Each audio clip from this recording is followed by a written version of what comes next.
So one of the things that in thinking about this and preparing, that they at times, as they were in this place of the desert, they had lost sight of how God was with them every step of the way.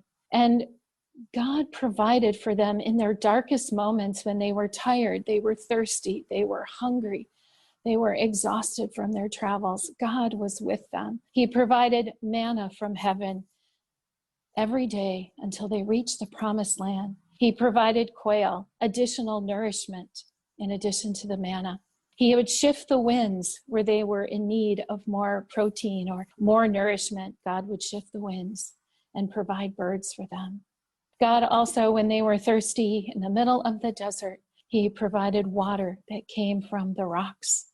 And he also provided a way for them to know when it was okay to travel. He provided a cloud, a pillar of cloud and a pillar of fire that would guide them, and it would tell them where to go, when to prepare to leave to go to the next camp.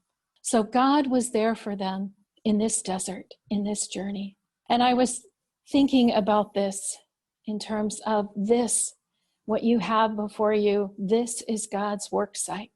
Whether we enter into this wilderness, we physically go there and enter into it, or we enter into our heart space, we enter into that inner desert, knowing that this is God's workspace. This is the space that God chooses to teach us about surrendering and to teach us about the mystery, entering into the unknown.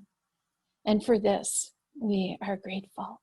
All of us at some time in our life will embark on this journey to go into the desert, to go into and hear the whisper, to hear the voice of God.